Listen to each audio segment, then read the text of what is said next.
Reawaken to your immortal identity and discover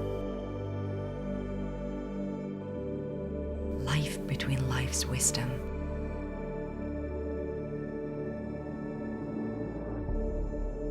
Presented by the Michael Newton Institute.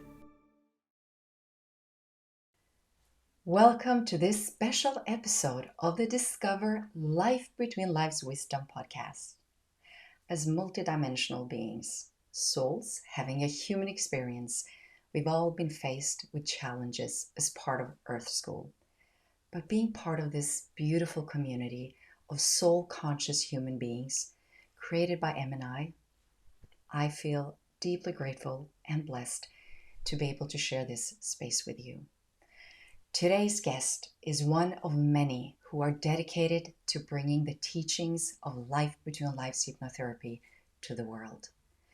Dr. Diana Paque is the Executive Director of the Newton Institute for Life Between Lives hypnotherapy, which certifies Life Between Lives facilitators in the tradition of its founder, Dr. Michael Newton. In addition to this role, she provides quality and ethical hypnotherapy and regression services. Diana is trained in hypnotherapy, regression, and energy therapies at the HCH Institute in Lafayette, California. She holds certifications as a certified clinical hypnotherapist, Reiki master, certified regressionist, certified Life Between Lives facilitator, and the energy therapist. She also holds a bachelor's degree in history, a master of science in library science, and both a master's and doctoral degree in public administration from the University of Southern California. It's with much love in my heart I welcome our Executive Director, Dr. Diana Paque.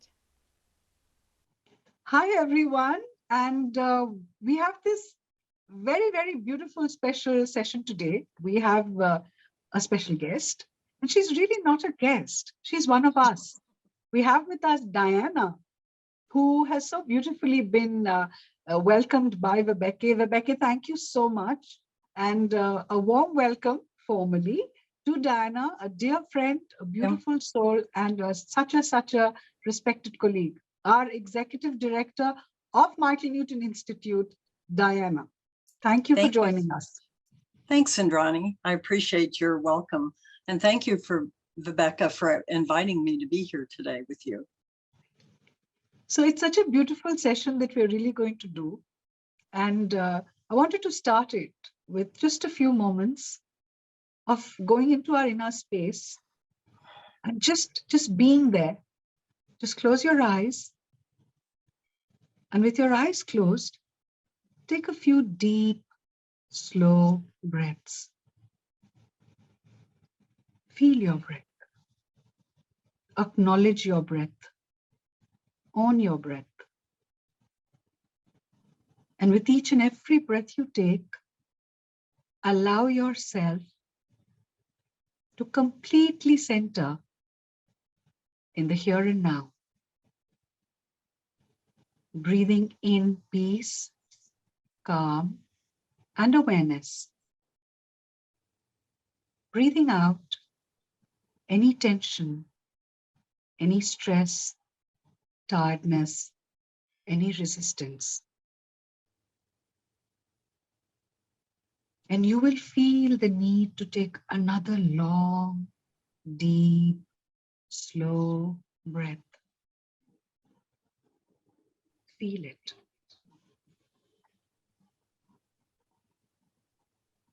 And then visualize or imagine that you are in this beautiful garden.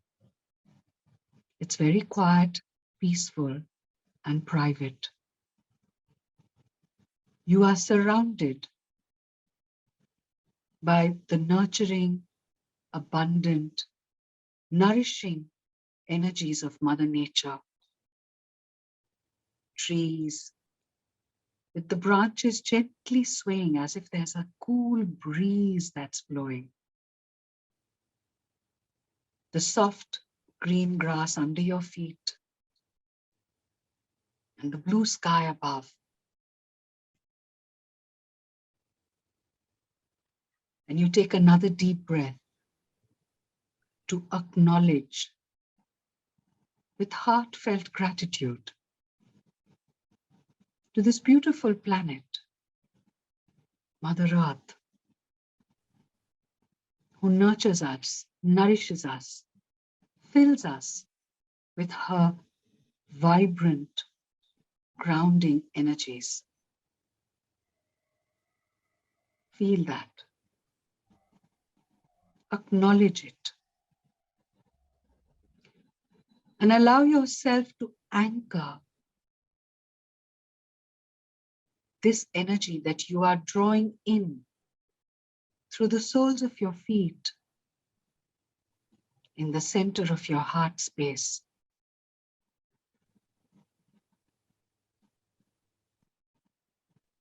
And focus now on your heart space. Feel it expanding as you allow yourself to feel the love, the acknowledgement, the appreciation, the gratitude that you have for life itself, for this moment, for all that life holds and gives. And as you breathe awareness into your heart space, feel that energy expanding. You may sense or feel a vibration. Acknowledge it. And then from the center of your heart space, feel yourself amplifying this love-filled gratitude that starts to spread out. And you just allow it to go into your home, into your workspace. It's literally free-flowing, expanding more and more into the place you live in, your city, your country, the continent itself. Till in your mind space, the entire planet is just being suffused with this loving energy of gratitude that you are amplifying from your heart. Just feel it.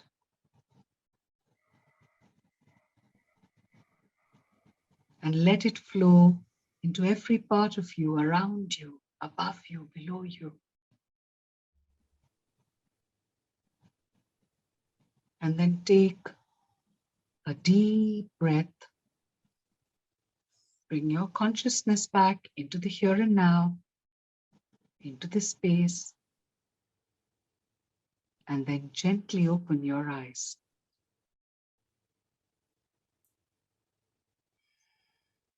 Thank you. Thank you, Indrani. That was Thank you. beautiful. Thank you.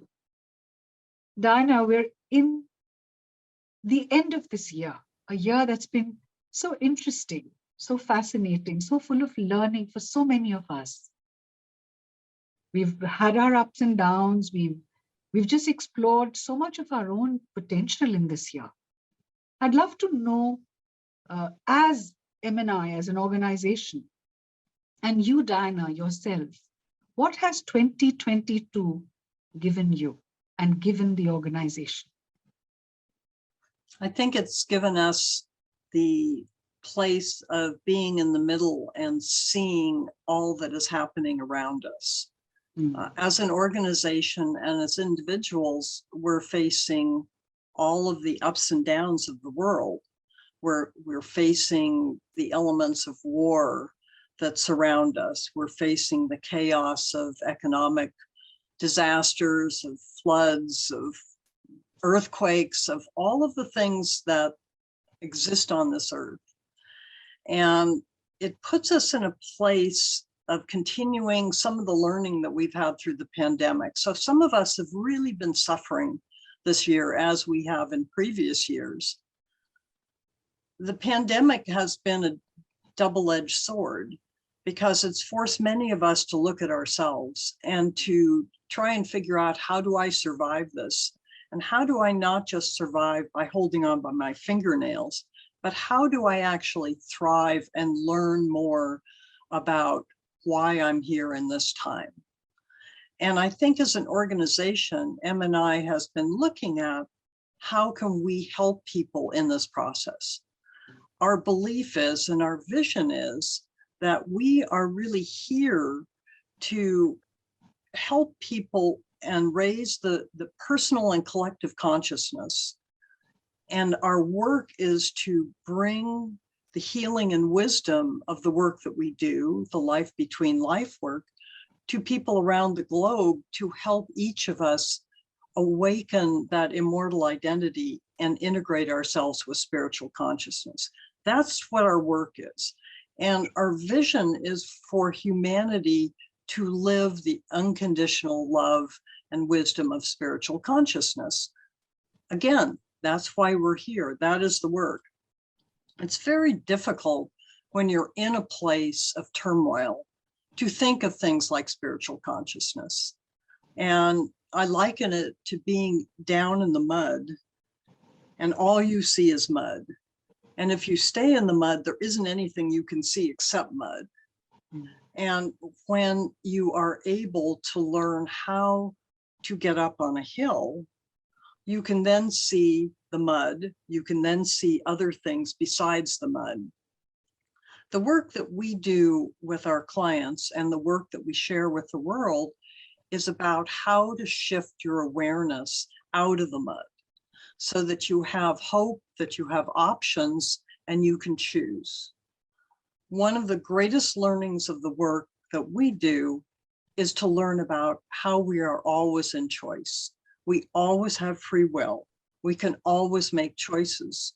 And when people get into a place of pain and suffering, they begin to feel victimized and they begin to lose their empowerment and lose their sense of choice.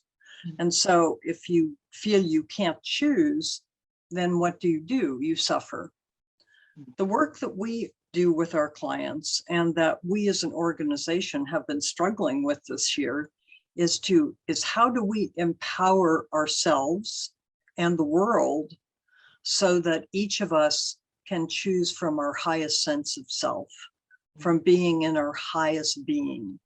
When we are in that place in our core self, our true self, the soul self, we are supported by spirit, that we are then informed and that we receive that energy of spirit. So this year has been particularly interesting because as the pandemic has gone on, MNI has had to choose how we reach the world. And we have been expanding how we reach the world. We have been doing much more on social media so that we have been broadcasting more widely so that we can share our message. We started to do sessions more widely online so that people throughout the world can access individual sessions with our facilitators. And for the first time in 2022, we actually offered our trainings online. And we did our first English language training online, as well as a Mandarin training. So we are expanding what we're doing to other parts of the world. Over the next year, we're going to see a continuation of our trainings. We're right now training facilitators to deliver training in the Spanish language. So that is another language. So we're looking at how does what started as an English language only process and program, how do we shift this into other languages, other cultures, and allow what we do to absorb the cultural content of an individual culture. So what you do in Dubai is different than what one does in Singapore, than what one does in Argentina, and what one does in China. And so our training has actually moved towards teaching core competencies that can then be translated into culturally relevant pedagogy for our teachers and our students. This has been a big shift for us because we really are choosing now to be international. Michael developed this program and developed his work in English only because that's what he spoke. But his intention has always been to make this available to the world. And the world speaks languages other than English. And as Michael believed, he was a pioneer in developing a way to connect with consciousness. And he intended for us as facilitators to find pathways to bring this to the world beyond what he could do in his time. One of the things that I learned when I came into this organization was how Michael was concerned about delivery of this work other than in person. And he felt it could not possibly be done. Well, if we think about that, he was working at a time that the only options were the telephone and in person. So it's very difficult to do this work on the phone because you can't see, you can't really sense. And so I understand his reluctance to do that. We now have the internet, we now have Zoom, we now have technologies that allow us to speak right into the ears of our clients. They don't need to be in the same room, they can be in their own space. So the world has changed and our clients have changed. If we look at the world that Michael was working in, he started this in 1969, 1970, and the world of today and the people of today learn differently. They approach life differently. They learn visually more than by reading. And so we as an organization are recognizing that our message needs to shift to match the needs of the people who are out here for us. So as we move forward, we see ourselves shifting more and more into developing new avenues, new approaches, and new opportunities to both train facilitators and to make this work available to others. We're looking at passive as well as interactive activities. So more content online. How do we share information? How do we support people in healing? How do we give them bits of information that they can use on their own that may then draw them into working with an individual facilitator, or maybe be able to connect in a way that helps them heal on their own? There is no one path. And I don't think Michael ever believed there was. He followed the path he could follow. And now that we are many, we have to follow the paths that we are following throughout the world. And so I see over the next year, this continued expansion of what we're doing, following this vision, following our mission, and offering trainings to more individuals and support greater information being developed and put out to the world, either online or through our website or through communications like this. So I really appreciate the work that you're doing in promoting what we do, and that this gives a quick opportunity for people to be able to connect with who we are and what we do, which then begins to give them a sense of hope and gives them a sense of their own power and their own ability to connect to consciousness in their own personal way. Thank you so much, Diana. This is so true, because I think 2022 for all of us was about understanding the fact that there's a limitlessness to human potential. And it's making each of us realize that so much more is possible, because if you allow consciousness to expand, which we're talking about, it creates hope, which you said, And that then makes me understand that 2022 taught us and is still teaching us there's so much we as an organization and as each of us as individuals can actually contribute to each other, for ourselves. And it's taking us into a place where, if I look at it, Michael set for us a path. He gave us a mission. And we're making his mission our vision. And this is propelling us or giving us the kind of impetus we need, inspiration we need, or continuing to motivate us to take forward this work and expand it and look at possibilities, look at different ways, which is so true because I feel the pandemic gave that to us. It took us away from our comfort zone, made us look inside. 2022 was harnessing what we found inside. And that power, that strength is what we can then take forward to in 23. What would you like to say MNI, you, I, all of us are looking forward to in 23? Now I'm excited, Diana. I'm really excited. I'm really excited about bringing forward the work that we do through many more facilitators and to make our work more available, more approachable to more people, whether it is through direct contact through a facilitator or simply through the work that we're able to put online, the materials that we're able to provide people that introduce them to the concepts of empowerment, of hope, of ways to look at the world, of ways to learn what they've used, of ways to look at what they have learned over the past several years and to put that into practice for themselves in a powerful way, as opposed to a way of dread. And I think we are at a point with everything that is happening in the world that people will have to choose. Are they going to go down that path of dread and horror and go down into depression, or are they going to go a different way? And how can they do that? I think we're at that crossroads in 2022, and I see people making those choices and saying, I can't do this anymore. I have to do something different. And that's where we are poised as an organization. We are doing something different. That's where we see ourselves going. We see ourselves increasing the amount of availability of facilitators and training and content because we see a place in the world for us.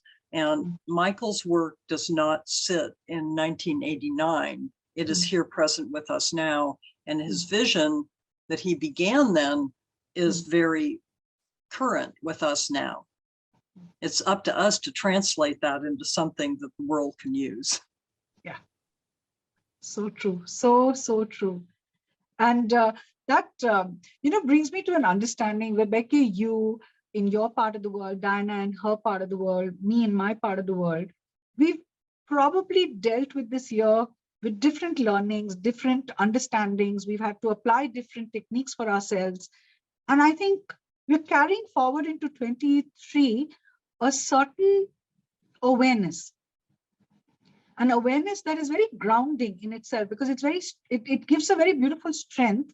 And that awareness gives us, I would say, an inner stillness. And that stillness is very important because it allows you to disassociate from anything that could have been a trigger in the past.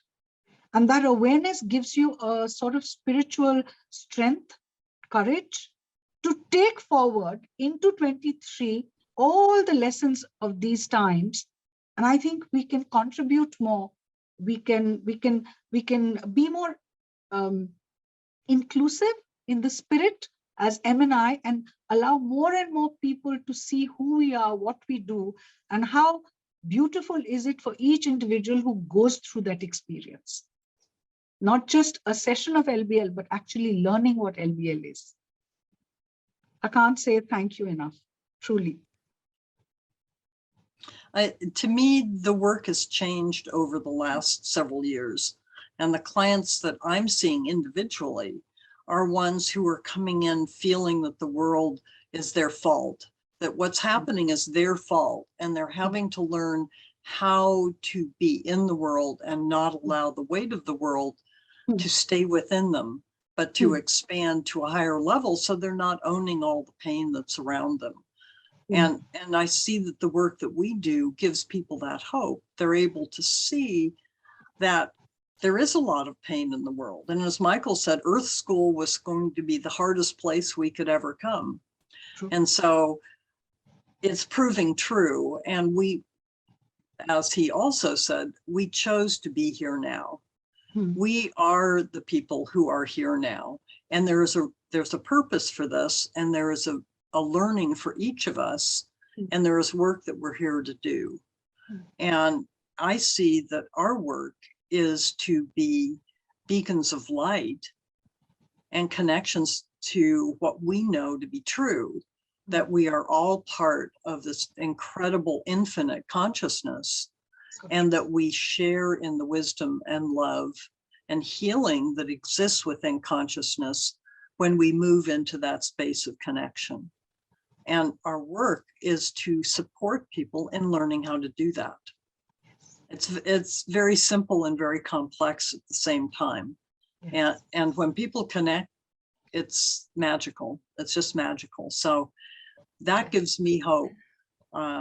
We have, the more lights we allow and support, the better it is, because there will be more light in the world. And that's what we're here to do, is to open up the light of the world and release people from the darkness. Yes. Thank you. That was just so beautiful. I think we're just carrying forward so much of hope into this beautiful coming year. Thank you, Diana. Thank you so much. Thank Truly you. appreciate this. Thank you. Thank you, Indrani and Vibecke, for inviting me. Truly our pleasure. Truly.